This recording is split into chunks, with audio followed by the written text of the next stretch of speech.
Good morning, everyone. I hope everyone's having a good morning. Thank you very much for joining our info sharing session today. I'm Jonathan Crisp. I'm one of the directors of BarnOwl. So we're very honored to have IQ Business speaking to us today on a very important topic, the human risk factor, which, funny enough, I was asked actually a few weeks ago, what I consider was one of the most important things in running a successful business or keeping a business going. And I remember reading a book many years ago, Good to Great, by Jim Collins. I'm not sure if anyone's ever read it, but I do remember reading something where he mentions that getting the right people on the right seats in the bus is the way to run a business, or one of the main critical success factors of running a business. And I've got to say, it's not a trivial task getting the right people. It's been a very difficult journey, but when you do or get the right people in the right places in an organization, it's you can create magic. So we're going to hear from the experts today. We have Amanda Marais, who's a manager at People Advisory at IQ Business. Amanda has over 30 years expertise in the field of human performance, 8 of those being with IQ Business in the People Advisory line of the business. And we very happy to have Monet Clay with us, also a manager in People Advisory at IQ Business.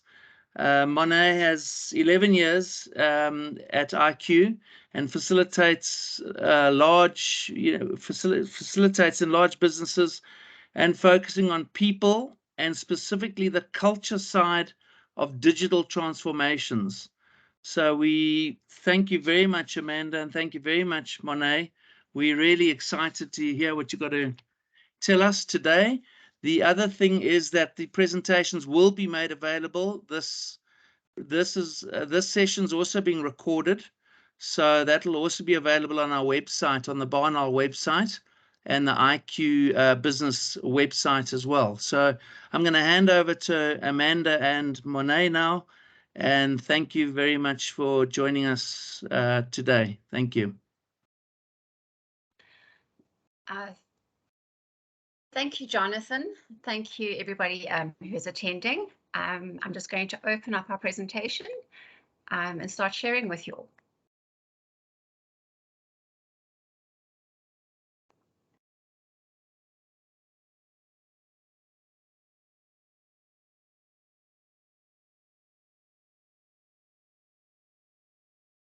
Oh dear, Monet. Yes, ma'am. Let's get this file open. Apologies for that. Murphy's Law. Murphy's Law, and I've opened it 100 times this morning. Yeah, if it's not people risk, then it's technology risk, eh? Absolutely. I do apologize once again. I'm going to get this going. Just relax. I've got it open on my side if you want me to share. No problem. Monet, maybe you want to start with introducing yourself? Sure. Do you want me to share? You can. All right.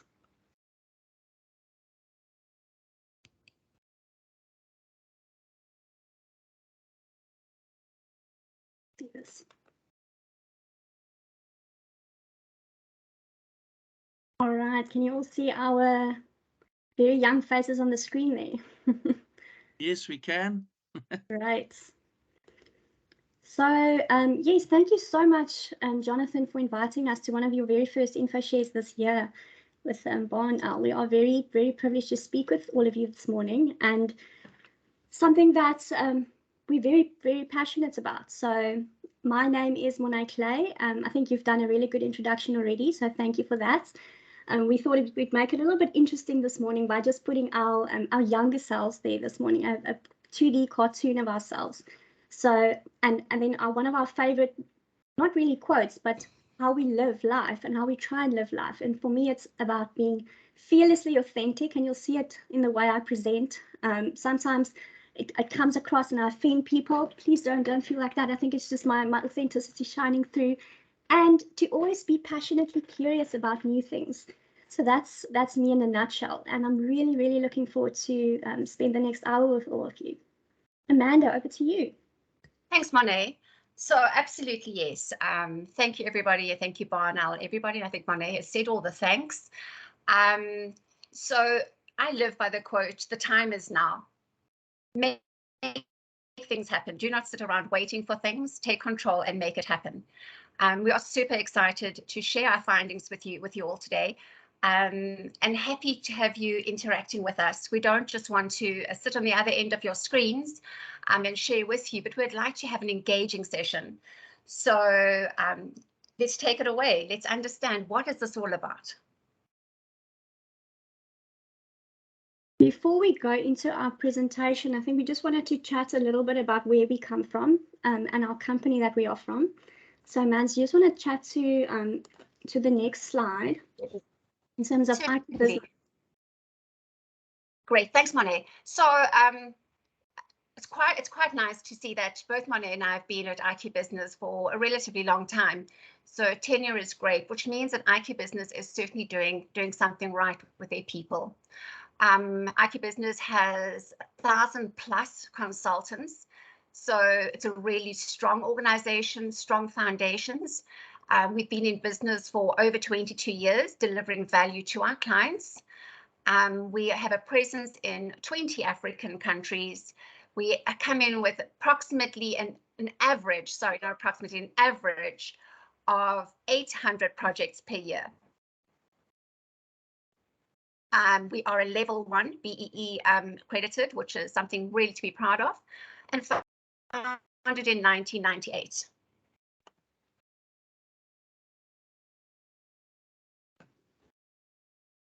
Monet, you're not sharing your screen anymore. Oh my goodness, Right. There we go. Sorry about that. Is that sharing? You back? Yes. Okay. No, now you're off. I don't know what's going. There we go. Yeah. Is that sharing properly now? Yes. Thank you so much, Mans, for taking us through our company and where we are from. We're proud to be part of IQ Business and for so many years as well. So we want to get straight into it, and we're really excited to talk to you about the missing link.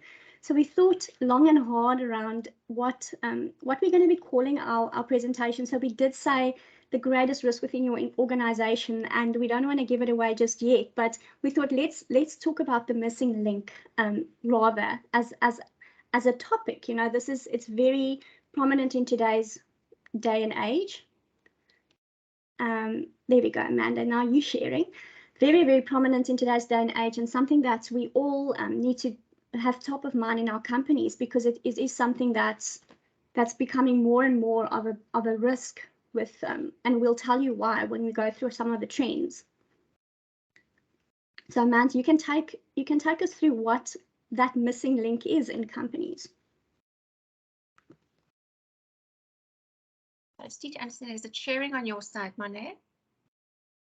Yeah, Amanda, you now sharing your screen, I think. Sorry, I think we're not seeing in presentation mode. So just click on presentation mode, or maybe let Monet share the screen. Yeah, I think Monet, you share the screen, and then you can move through.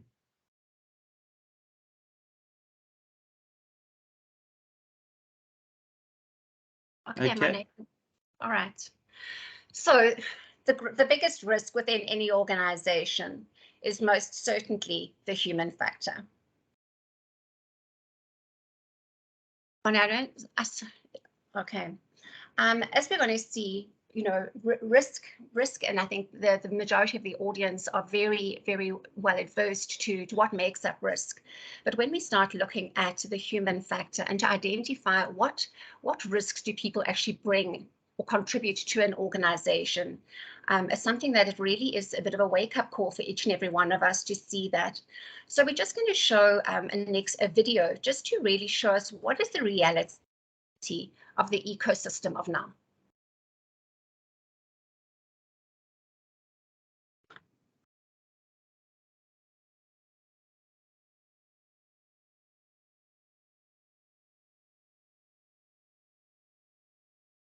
No sound, Monet.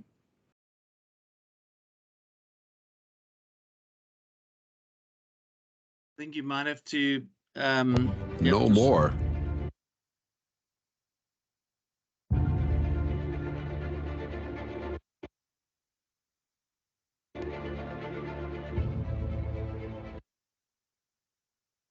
Once upon a time, business as usual was often good enough. No more.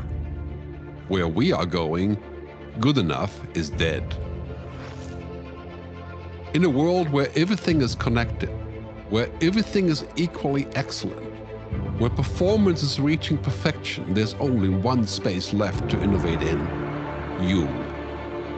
Right now, you are a central point in the raging tornado of change fueled by digitization, mobilization, augmentation, disintermediation, automation. Well, the list goes on.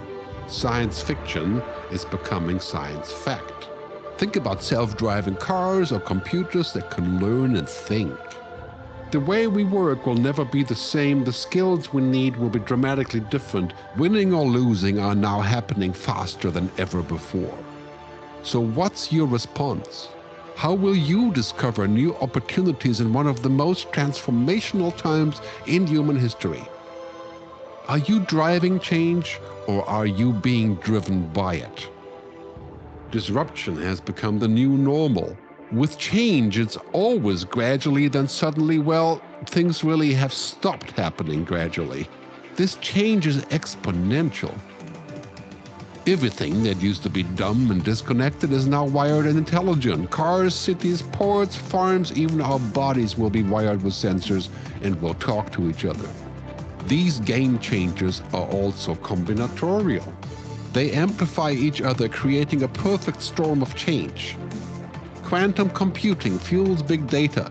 The Internet of Things fuels artificial intelligence and deep learning, which fuels robotics. However, anything that cannot be digitized or automated will become extremely valuable. Human-only traits such as creativity, imagination, intuition, emotion, and ethics will be even more important in the future, because machines are very good at simulating, but not at being. Yes, robots and software will do some of our work, but this will allow us to focus on things that cannot be automated. To imagine change squared, you've got to start engaging more with what might be, not just with what is. Immerse yourself in the immediate future, 5 to 7 years out from today. We need to go beyond technology and data to reach human insights and wisdom. Technology represents the how of change, but humans represent the why. The future is about holistic business model. The opportunity is to be liquid, to learn just in time, not just in case, not single improvements, but complete transformations, not individual systems, but new ecosystems. Humanity is where true and lasting value is created. We will engage, relate, and buy things because of the experiences they provide, because of their transformative power. The future doesn't just happen. The future gets happened. The new way to work is to embrace technology, but not to become it. The future is in technology, yet the bigger future lies in transcending it. Let's live and lead from here.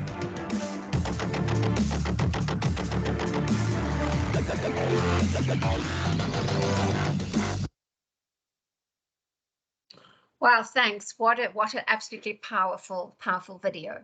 So let's look at the facts. Right, 100% of your customers are people. 100% of your investors are people. 100% of your shareholders are people, and 100% of your employees are people. So if you don't understand people, you don't understand business. So I often, I smile to myself when I'm logging into a website or doing some online shopping, and I need to click on, you know, that little icon that says, I am not a robot. Well, I know I'm not a robot. Do we actually look at our people and think that we treat them sometimes like robots? Because what would happen if we just ignored that little icon and carried on? I don't think I could actually carry on. So the human interaction is so important. I want us just to take a moment and let's remove the process and the process lens and focus on the people side of your organization. They're not robots. So the awareness of the human factor really does tend to exist in silos with many organizations. There might be an organization which really has a strong focus on their people in the sales team, or the marketing team might be doing really great and they have their team builds and their focus is strong. But we need to actually have a look at it as the whole organization, the holistic organization. So Moni and I don't just want to share insights with you today. We'd like to actually get some insights from you. So let's get interacting. I'm going to introduce you to a Slido tool. It's a tool that we use for virtual presentations where we can really engage and interact with our audience. So Moni, if you can just maybe do an explanation quickly with regards to what Slido is and how it's going to work, and then we can see what comes out of the brains behind the screens that we're chatting with today.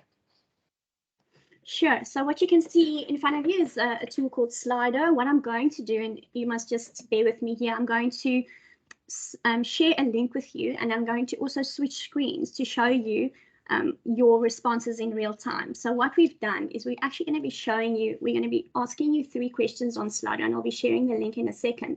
And those 3 questions will be, is your organization aligned to the people in your organization, in the organization? So that is looking at where you come from and in your specific organization.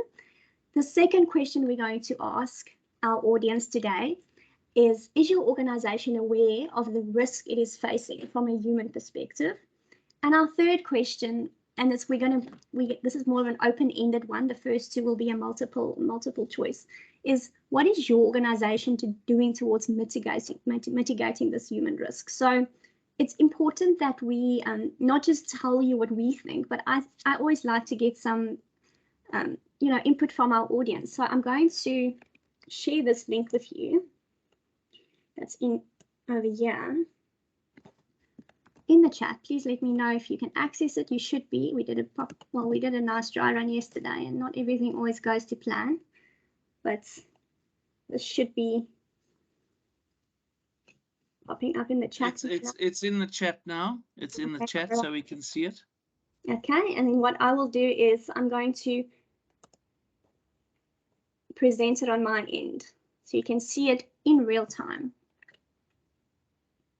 I can see people have already started responding, which is great. So our very first question, is your organization aligned to its people?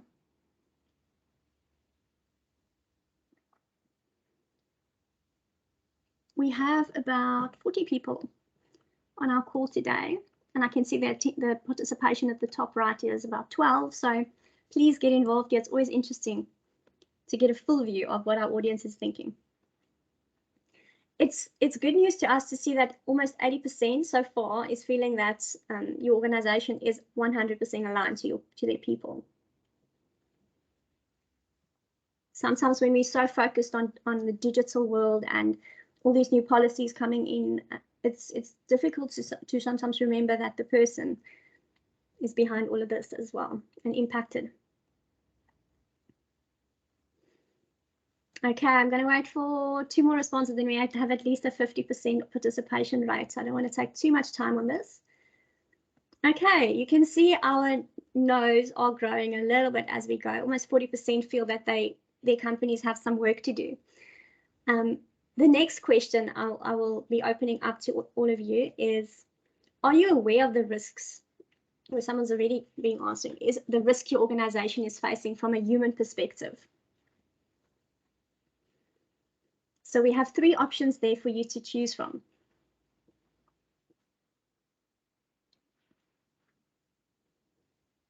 And by taking into account the risks, this could mean a lot of things, and I'm going to be taking you through what those could be. But where you stand, before I boggle with all my facts, I'd like to get your view on it. Okay, so this is something that's becoming more and more important. I think that's our predominant. And there's 5% of our audience who don't measure human risk, which is a risk in itself. All right, I think we've got over 50% participation. Thank you so much. That's such an interesting view on all of this. This is something that is becoming more and more important. Absolutely. Our very last question that I'm going to be opening up to you is, please, not that answer, but what do organizations need to do to mitigate the human risk factor? Please, let's not fire everyone. We want to keep our people. That can only be from Jono. No, well, it was just. Was that just a test? I was just testing yesterday, but we need people desperately. We don't have a business without people, so correct, absolutely. Create awareness, communication, training. Answers coming through.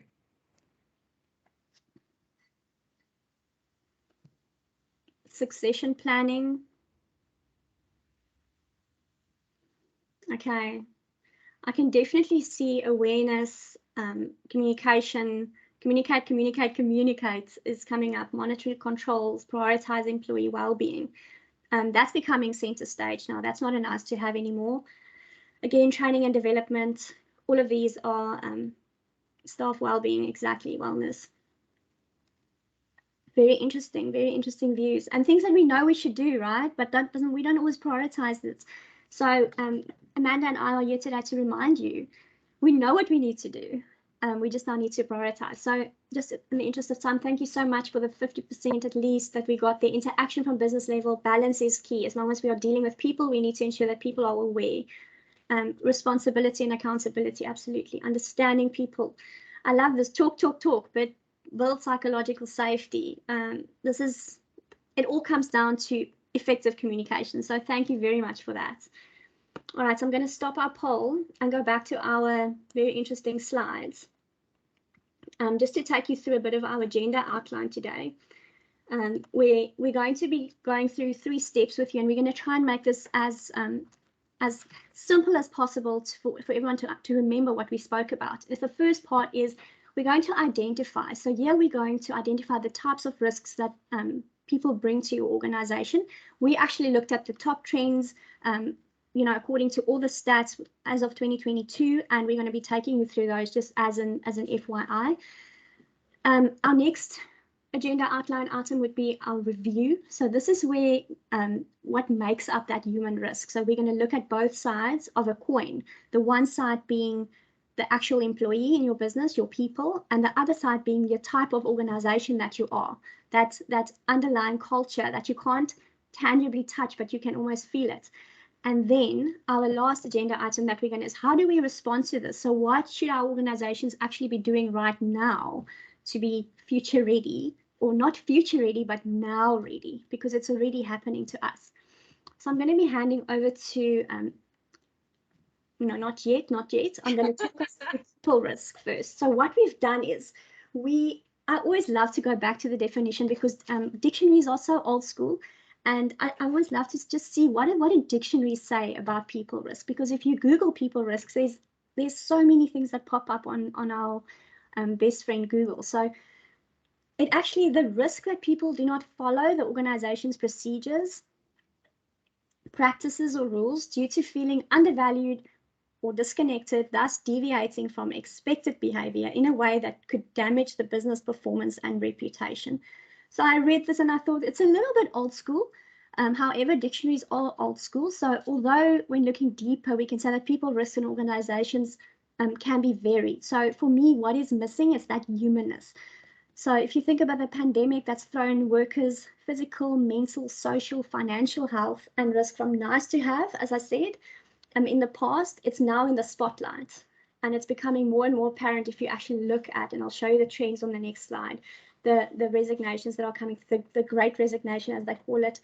So as such, I feel a company's ability to apply this enterprise risk management approach to addressing the threats that I'm going to be showing you and to provide that safe and conducive work environment is crucial for protecting your business, your operations, your revenue, your reputation, and at the end of the day, your bottom line and what makes you up a business. So what are the trends? There are so many. However, I thought there's a few that keep popping up over and over and over again. So I thought I'm going to have 4 themes that I'm going to talk through, and I'll talk through these very, very quickly because I'm sure most of you have come across these themes and are aware of them. The very first one being health and safety. So this is where 2 very important things that's been popping up quite a lot is workforce exhaustion. So people feeling overtired, burnt out, that work-life balance, they don't know when to switch off. They're making their dinner while on a Teams call. They're permanently looking at their screens. And this is actually becoming a problem in terms of high employee turnover, people leaving, people getting booked off for burnout, reduced productivity, and actually just a damaged reputation all in all. Deteriorating mental health. This is something that is becoming more and more apparent. And believe it or not, it's because of our digital, looking into screens actually has an effect on your mental health. We're going to talk about generations a little bit later. Our digital generation, our Gen Zs, suffer from mental health more than ever, more than any other generation, because they grew up in the digital age. So also leading to suboptimal well-being, productivity. I can go on and on with how important this one is. Our next theme, and I'm sure all of you have been touched by this somehow, either within your organization or busy working on your own digitization journey. Everybody is accelerating their digitization or modernization journey that they're on. And yeah, there's a big misalignment always between your people strategy, if there is even one, and your business strategy. Everyone's got a strategy. And when I ask, where do the people fit into the strategy, there's kind of, crickets or, oh, okay, no, we must still figure that out and sort that out. There's a big misalignment there. Skills obsolescence.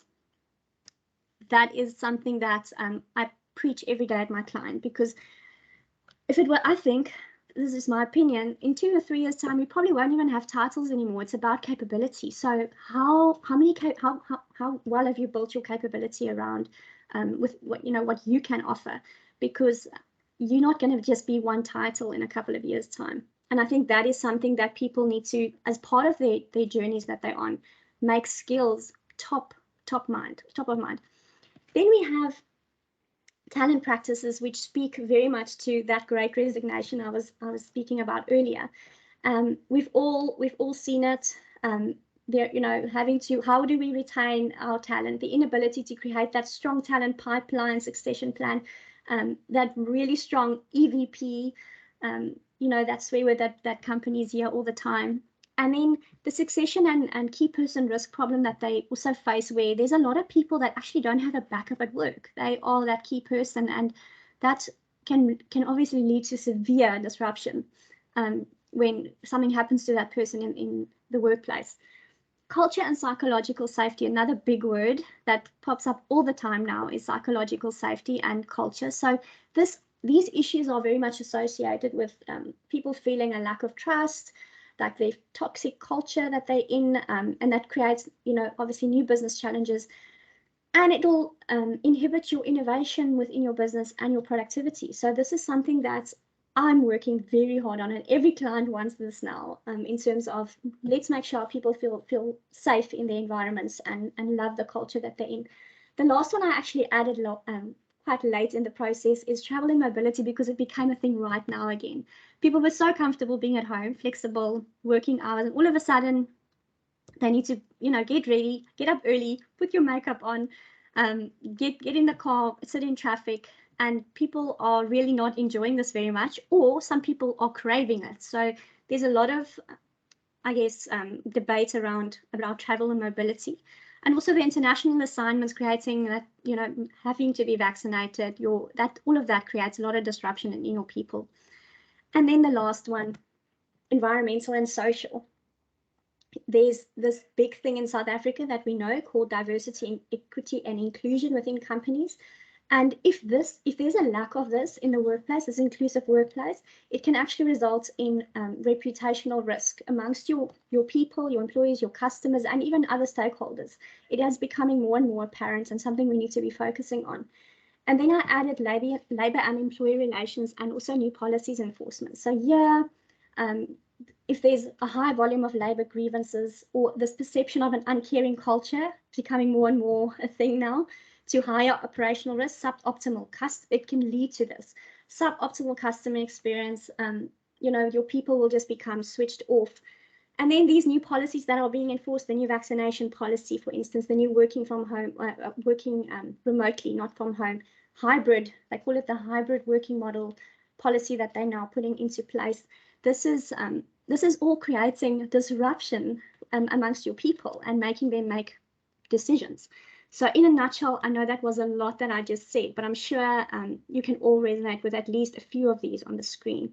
I will now be handing over to Amanda, who's going to take us a little bit through those two sides of the coin that I was speaking about in terms of what does that look like. Thanks, Monet. So absolutely, there's a lot of advantages to be gained from thinking about people as two sides of the same coin, the risk to your employees and the risk to your organization. By looking at it this way, it really means that we gain an understanding of your people working closely for a better employee experience. So risk and leadership, working with the people to understand how do we actually mitigate these risks. So ultimately, we all want increased productivity. We want a better employee experience. And once we've achieved those kind of things, do we actually then start decreasing the cost of replacement hires and poorly implemented projects? I think everybody's very aware that a replacement hire is not just the fact of paying another recruitment agency recruitment agency fee to find you somebody new. But when a person leaves, they leave with so much IP. There's training that's been incurred. There's relationships that's been built with whether it's with customers or clients or internal. So the departure of a person actually takes away a greater cost factor than just the monetary value, so to speak. So let's have a look then as to how do we then define it. So if we're looking at the two sides, we have risk to employees. What is the risk to the employee? It has been mentioned earlier, burnout, fatigue, low morale, and poor performance. And these risks basically come about not only from the ecosystem that we're living in, from what's going on around us in the economy, from political perspectives. It's really people are starting to having to feel that they're doing so much more in the 8 hours of the day than perhaps they used to be doing, back in time, that the obligations and the responsibilities are far more increased, which does lead to burnout and fatigue. And what it means is that we're no longer as people, as in perhaps decades ago, it was a case of, come to work, do your work, leave your emotions at the door. That's definitely not the case, because now we are full-bodied people that whatever you're feeling inside comes out and definitely is showcased in your work performance, hence poor performance, project delivery, poor relationships within the working environment. And when that person or those employees are feeling those and are impacted by those risks to themselves, the ultimate risk is the risk to the organization, which really then relays itself in reputational damage. It's no longer an organization that people want to work for because the people are demotivated, they have low morale, etc. Productivity is low. Underperforming teams aren't working as a cohesion team. They're just working as their own, basically just to get the hours done and to move out. Innovation starts to suffer because once again, the low morale and the poor performance is a high impact. Resignations are high. We've touched on that point as well, and the cost to hire, as mentioned. So looking at that employee, that person as a two-sided coin, that the risk of the person, how is it impacting your organization?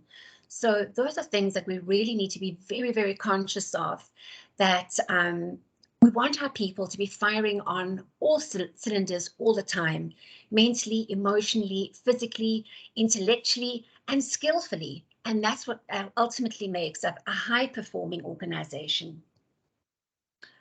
We're going to move over back to Monet, and let's have a closer look at what actually makes up an organization, makes up teams of people. So focusing back onto the people element, how does a diverse team actually work well together? Thanks, Amanda. This is by far my favorite part of the presentation, I must say. This is where we ask our audience to tell us in which generation they fall in, just to have a view on who we are speaking to. And I think you'd also find this interesting. So I'm going to just share this link again. If you just can give me 1 second, it's in the chat, it's in my notes here, where we're going to take you through a very nice Slido again. I'm going to pop that in the chat for us.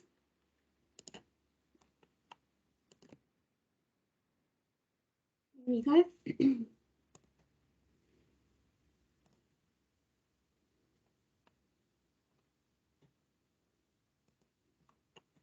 I can see the link, thank you. Can you all see the question? Yes. Great. We have to tell you how old we are. This is exactly it, Jonathan. Well, fortunately, it is anonymous. Okay. It should never be a problem. It's just a number. We're talking about generations here. I see we have quite a few millennials and Gen X's, which is apparent. You'll see that in our stats just now. I did put in the silent generation. I was hoping there's at least one person from the silent generation on the call today, but alas, 76 plus. All right, so 50% of our audience responded about, and we have, it looks like most between Generation X and millennials on the call today. A couple of baby boomers. So glad to see a few, maybe 1 or 2, 4% Gen Z. It's funny enough, my daughter's a Gen Z, so it's interesting that I'm working with Gen Zs, and my grade 1 is also a Gen Z. It's fascinating. All right, so just in the interest of time, thank you so much for that. That was very interesting, and you'll see it. You'll see why it's so apparent in our statistics today. So looking at, let me just share that from. So looking at the workforce, there's obviously multiple generations, and it's going to be a given in the age of diversity being the widest ever, and it's actually growing day by day. So you can expect in the coming years that you'll actually potentially be working with teams from not just 4, but up to 6 different generations at one time. And this is very, very big if you think about how different people operate from different generations. So each generation will have their unique characteristics. I'm not going to go into too much of the detail now, but if you look at, for example, your baby boomers, they prefer that consensual and formal management or leadership style, whereas your Gen Xers expect leaders to be competent, they show equality and fairness, as well as to challenge them to grow. And then our millennials and our Gen Zs, I'm almost going to couple them together. They almost seem to have similar expectations in that they prefer leaders who act as more coaches or mentors rather than being a boss. And I'm sure you've seen this in your workplace, being more visible and transparent, more approachable. They want people to be, the business to be more purpose-driven, focuses more on values, is more creative and innovative. So very, very different. So yes, there's no question that a 60-year-old employee will likely have different priorities, concerns, values, beliefs over a 25-year-old co-worker. But we're all working together, and sometimes leaders are constantly challenged to be adaptable rather than, stick to one size fits all. So just to make this show you that our research is true.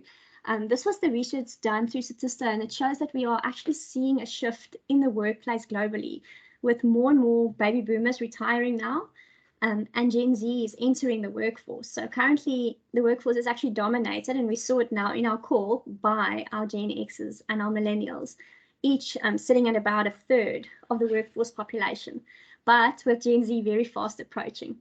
So yes, that was the one side of the coin, looking at your employees in your company.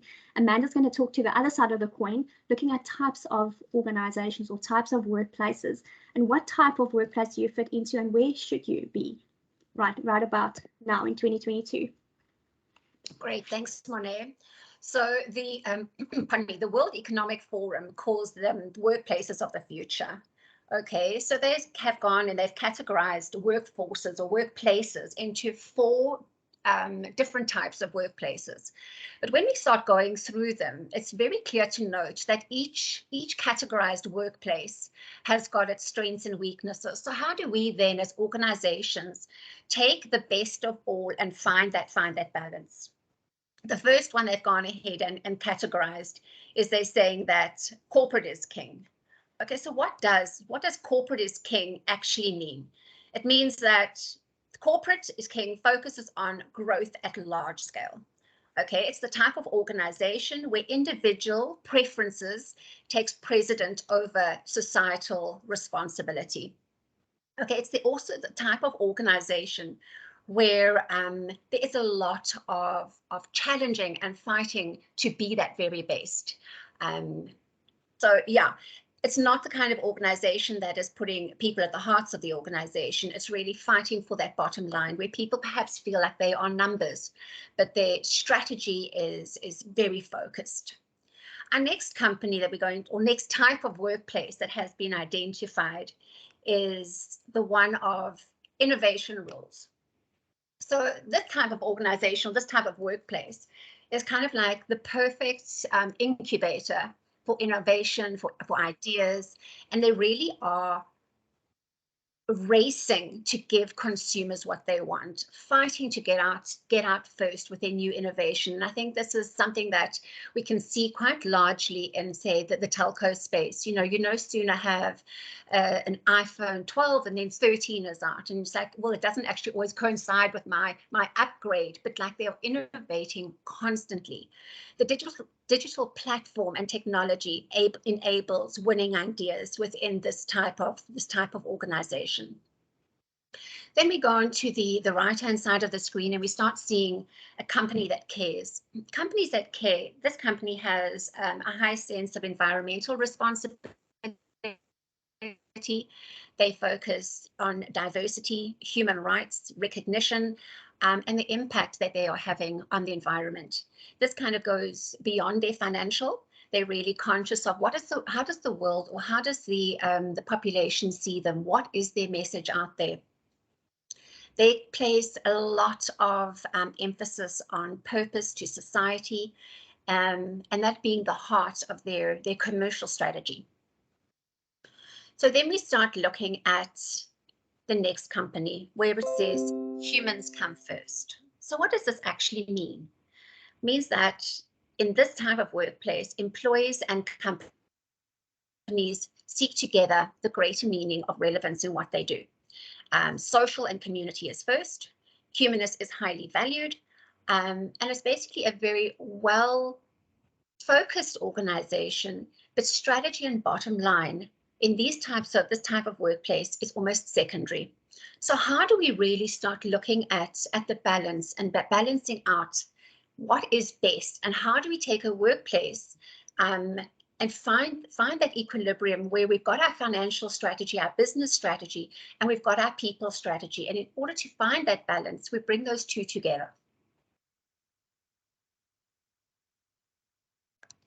Okay. So basically, it's to be conscious of the external social and economic factors, and keeping people at the heart of your business, but not foregoing that we are in business, and business is in business to basically make money. People work for organizations to earn a salary, but they also want to love what they do. So no longer is that taking home a paycheck enough. People want to experience that they are living their passion, that they are really building and growing as the individual, yet contributing back to the organization. So when we say people at the heart of your business, what does it really mean? It means that organizations, in order to find that balance, they ensure that people across all levels are aligned on purpose. They know what the narrative of the organization is. They have a defined culture, and that the organization allows for creativity, diversity is appreciated, and ultimately creativity and diverse teams are far more innovative than just a static standalone team. It also allows for a culture of psychological safety. And Monet mentioned it early, that psychological safety is a huge thing at the moment. It's no longer just a buzzword. It's something that has to actively be adopted within organizations. People want to feel psychologically safe. They want to feel that they can have their opinions viewed in a space of trust, openness, and honesty, that they're no longer just, well, you can't say that, don't share your opinion, or it's not you're not at the right level, it's beyond your pay grade to say that kind of thing. People really want to feel that they are inclusive in decision making, in creative projects, in stepping out and being acknowledged. And I think what we've just seen when Monet showed us the generations in the workplace, most certainly your Gen Zs and your millennials, they're coming through and they're wanting to be acknowledged, to say, I have an idea, I have this, but an organization needs to therefore create that space and that mindset. And this comes from leadership down. You can have silos of people which have banter and chat amongst them in their peer group or in their colleague kind of circle. But that needs to come through from the top down, from leadership, when leadership can say, I really do have an open door policy. Come to me with anything, with no judgment, and creating that level of safety, that things get actioned as opposed to just listened to. So people want to be also, remain relevant. And I think looking at this here, and it did come through earlier, what does it mean to remain relevant? What does an organization's learning strategy look like? What does an organization's upskilling strategy look like? How do I feel that I am aligned to my greatest organization? So we constantly, I think as individuals, there's so much learning out there in the market, which is not only about internal organizational learning, but people are embarking on their own learning journey, upskilling themselves, anything from decorating cupcakes on Udemy to understanding physical, psychological, understanding IT, going into programming, and it's all out there. Learning is around us. And how's our organization embracing this and bringing it back into an organization? So that is actually of the highest essence. We're now going to say, so what does?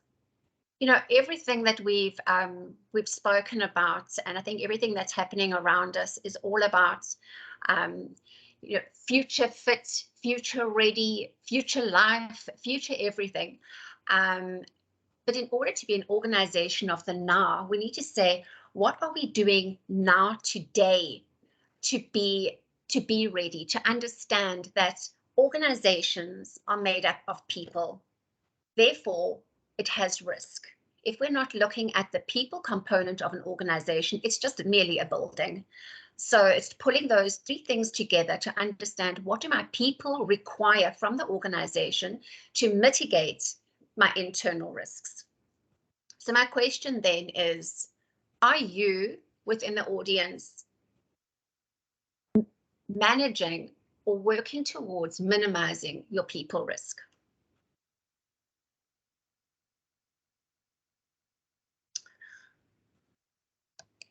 Okay, so on this particular slide is quite a busy slide, but it's really quite mindful.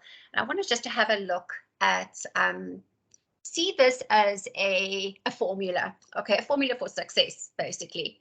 Looking at the green over red. So what are we wanting to see is we're wanting to see productivity over deadlines, mental health over burnout, the great realignment over the great resignation, building capability as opposed to giving people titles, collaboration as opposed to disengagement, or meetings held in closed off meeting rooms, siloed meetings, open up collaboration, team chats, team talks, town halls, whatever that might be. Psychological safety over fear of expression. A people strategy, and I don't want to say a people strategy over a business strategy, but a very well embedded people strategy into the business strategy, that the two are almost closely knitted together, that the one supports the other and vice versa. Values over grievances. And in grievances, if an individual within an organization brings a concern to a leader or to a manager or to a colleague and peer, that their concern is deemed with value as opposed to just shutting away, because what's going to happen ultimately, they will go off to HR and lodge a grievance. So we're wanting to really value interaction, perspection, and build those trust elements within our organizations. I'm going to hand back to Monet, and Monet is going to take us through a case study. And this is an actual case study that she's experienced on a project of hers, where you can really see what is the return on investment or lack thereof when an organization actually doesn't look at the people side of business. Thanks, Amanda. I'll be going through this quite quickly, and we'll be sharing the slides with you so that you can go through this in detail. But I thought, just, from a risk perspective and a cost perspective, this was something that I did for one of my clients very recently, where I just thought, instead of me again having to focus on the upside, telling people what is the upside of applying change management effectively, or looking after your people in your business or involving them on a project, I rather would do a case study after the fact to communicate the loss and the risks that they actually then faced, and the millions that they lost actually by ignoring that people management or poorly managed people risk when they went through changes in their business. So what we have on the slide here is ignoring or mismanaging people risk has real consequences for 3 levels. So we've got your project, your immediate project, or whatever you're working on, your initiative. And it's, like I said, I've made this very clean, but there were actual rands and cents on this part of this case study and real risks. And then we have that filters down, or it ripples. It's almost like a ripple effect where it goes into people performance and then broader level organization performance because of that lost investment that they made, those lost opportunities that they had where they could have invested in other initiatives or other projects, or maybe given people those bonuses. Now they've lost people because people didn't get their bonuses. So you can see the ripple effect if you actually mismanage this. It's not often ignored on purpose, but it is mismanaged. So brings me to my next and almost final conclusion for the day, and that's change. That big C swear word that people don't like, but that's always going to be our only constant. Any type of organizational change or any change in business, if it's not planned and prepared for, and most importantly communicated, like all of you told us in the beginning of the session, it will be damaging. So the project will fail, you'll lose money, and there'll be higher risk involved. So there's 3 declarations that I want to share with you today. The first one is change is challenging and people do resist change. Okay, we all know this because we are human beings with brains, very complicated brains at that. Change is a process and people do need to understand why. So the why behind it is always so important, and that communication strategy. And change is individual and people need change leadership. Not everybody can guide themselves. So that's something we wanted to leave you with. And then as a final thought, just so that we can plant that seed, effective human risk management, effective change management will help you avoid that additional and excessive costs that you're going to be losing if you don't manage it up front. It will help you mitigate the additional excessive risks. So it'll reduce cost, reduce risk, and as I put an increase sign there, help your people become highly satisfied, high performance workers within your organizations and wanting to stay because they love the culture so much. So with that said, how now ready is your organization? I wasn't going to do another slide. Yeah, I think this is I'm going to leave up to all of you to decide for yourselves.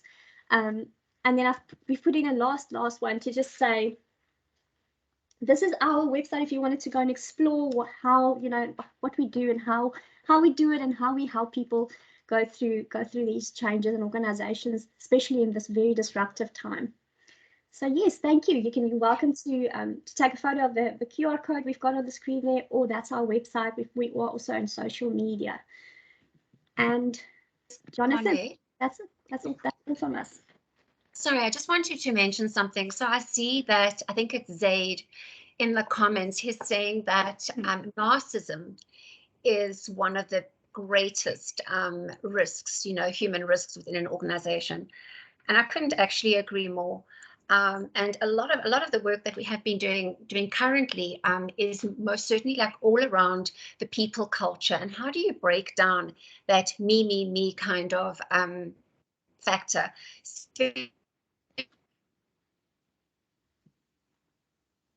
Especially self-elevate themselves. And it's really coming in and saying, nobody ever gets to the top by standing on the heads of others.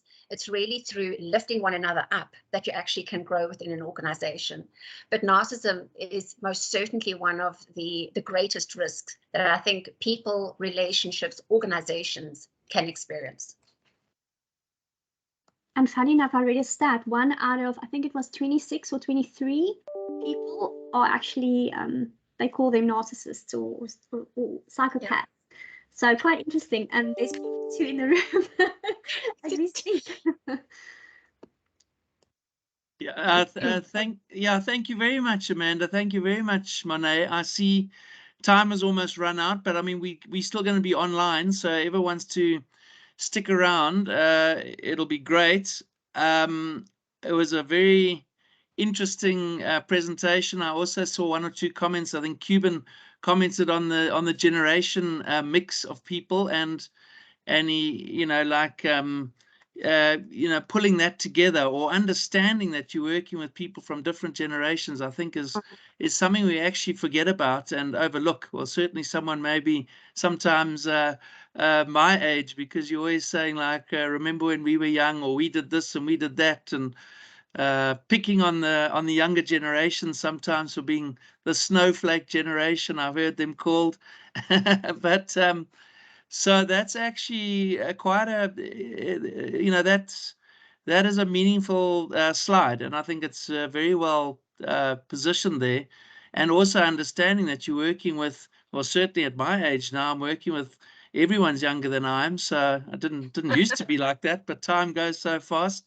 So that's a very valuable slide and something worth bearing in mind. But I think let's open the floor now to other questions. And as I say, we will share these slides and the presentation. But thank you very much, Marais and Amanda. It was a great presentation. Thank you.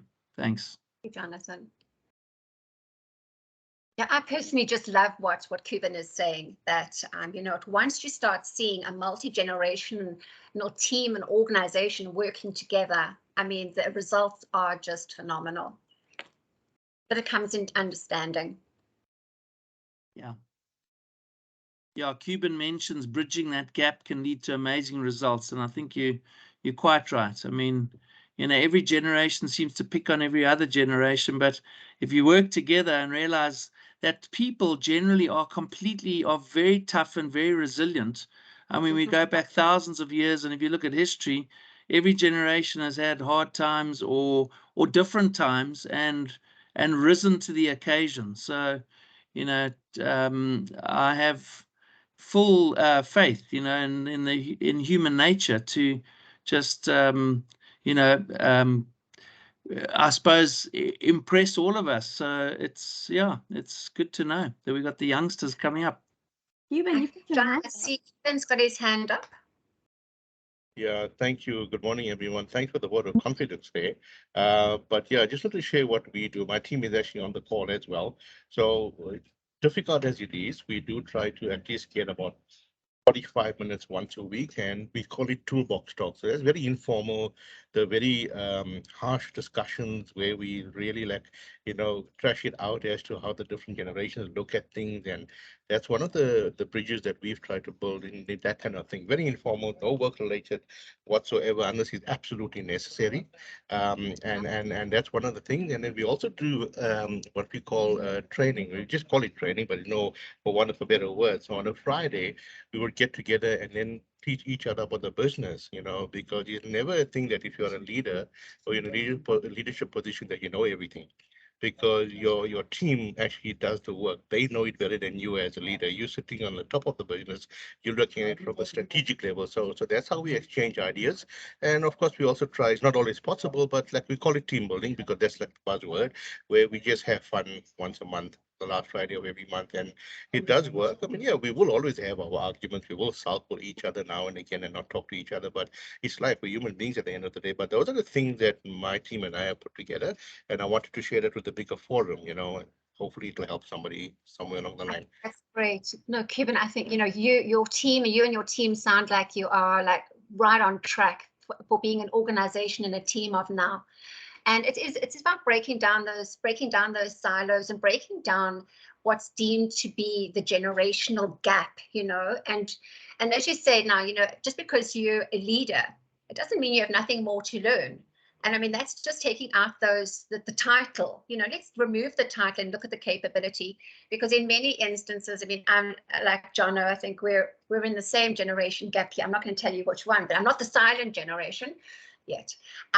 But it's a case of how much I can learn from we have interns which come into the business, and they have, they've got all the theory behind them, yet they haven't maybe got the life experience. But from me, what I really want to learn from them is this technical stuff. I'm no tech guru, and I think that was evident in today's session where, it was just playing havoc on me, and it stresses me out. And I look at others, and tech is just such a natural thing to them, creativity just comes so naturally. So it's breaking down, and I think it's taking away the arrogance of the previous titles, the arrogance of, but I'm older than you. And let's just say, I need to learn. You've got something to teach me, irrespective of your age, your title, your level in an organization.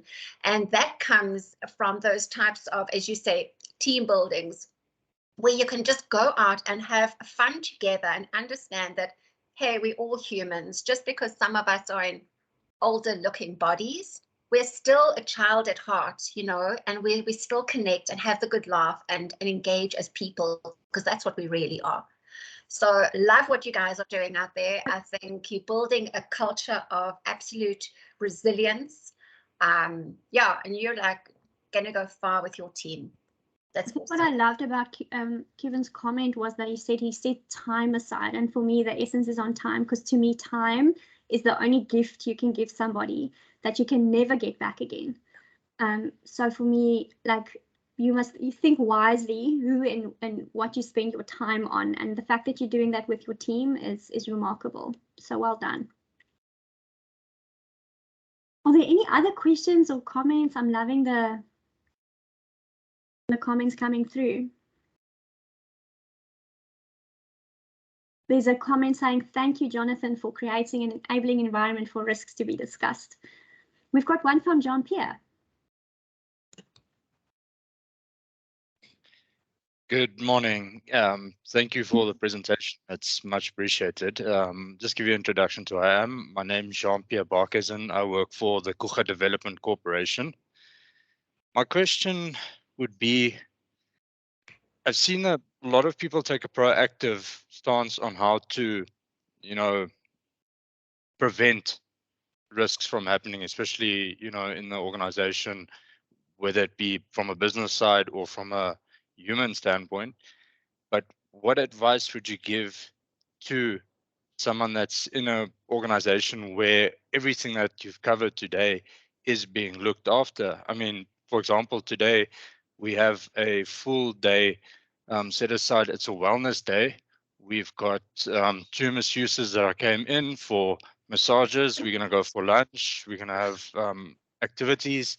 We've got discovery here. We've got guys from other medical practices here to ask and answer questions. So what would you say your advice would be for a company that's actually already doing well to maintain that status? So for me, it's amazing that your company is taking the time and spending the money on what they're doing with you today. I think you've just made a lot of people jealous on the call now by making that comment. But for me, the big C word, consistency. So you can't just have one of these days and then think your people are going to be okay because they had a massage. They're going to be okay for the next 6 months or 6 weeks, or it needs to be a consistent thing. It needs to be wellness should be center stage all the time. It shouldn't be an afterthought or, oh, we haven't actually checked in on our people, let's quickly do that. You should have these sessions in your diaries. The clients I work for at the moment, they have their sessions booked until December in their diaries to make sure there's consistent engagement, consistent checking in, consistent initiatives. So I think what you're doing is already great, but are you doing it consistently? Jean-Pierre, is it something that you think you can maybe improve on?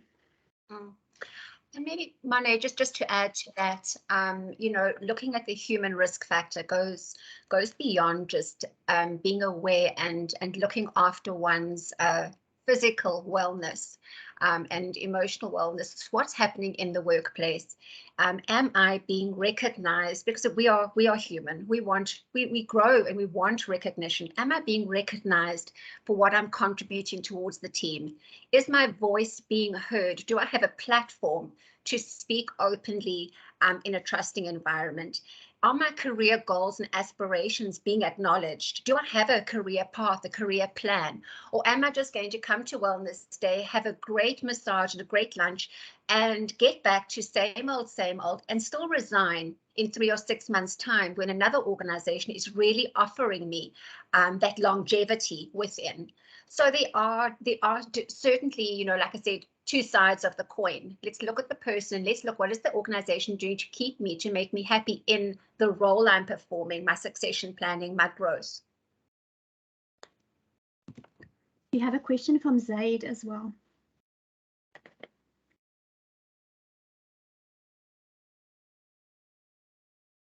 Zaid, are you still with us? Hello. Hello. We can hear you. Guys, can you hear? Yes. Oh, great. I'm connected via Bluetooth, so it's a bit of a challenge. Yeah, so thank you guys once again for wonderful discussion, and thank you for opening it up, and Jonathan, especially to you for creating this the space for us to have this chat. The one thing that as you might know, I work in the public sector, so I haven't worked in both public and private sector and being a consultant and all sorts of natures of work. There is a clear distinction between how business or private sector operates versus public sector. And unfortunately, I think we are not fully aware of the kinds of differences that's happening in the public sector that makes it far more challenging to then deal with the kinds of aspects that we're talking about. Now, what makes it significantly different from a public sector point of view is that when a business looks at its risks, it only looks at it from its own business perspective. But when you talk about a public entity, you're talking about the whole of society. And you're looking at the whole of the environment in terms of, say, South Africa. So, and so the responsibilities and the needs of public sector to be able to perform competently, adequately, and in time for the needs of society and environment is far greater than a company's perspective. So what it really requires, and I think perhaps what your conversations is helping me to think about, is saying, how do I relate that back to our mandate to do something called ESG, environmental and social governance, which is a huge topic in the private sector, but strangely enough, not a very huge topic in the public sector. So, and the greatest influence that that public sector has is on ESG, not necessarily companies. And so I think what you are helping me to think about is saying, hang on, maybe I should give this topic a far bigger attention from a risk perspective than what I would think if what we talk about the commercial aspects of public sector. So if you look at how public sector structures and governance is set up, it's fundamentally still set up around commercial lines. So even the PFMA and the MFMA are all financial targets and governance institutions that does not support the requirements for environmental and social governance. So yeah, it's a huge topic, and thanks for having this opportunity to express my view on that. Thanks. Thank you, Zad. I almost want to say, drop the mic. My job here is done. I'm so glad we could just create awareness around it. I think, and we should continue doing this, not just on info shares like this, but on your day to day. It's something that we need to start talking about more and more. And I think, yeah, Zaid, that's a valuable comment on public and private and public sector, as you say. It's not profit driven at all, and we, in the private sector, you don't always remember that, and you say, and there's a big drive now for private sector. Well, it has been for quite some time on ESG. More and more. Well, it was all in the old days called a triple bottom line processing.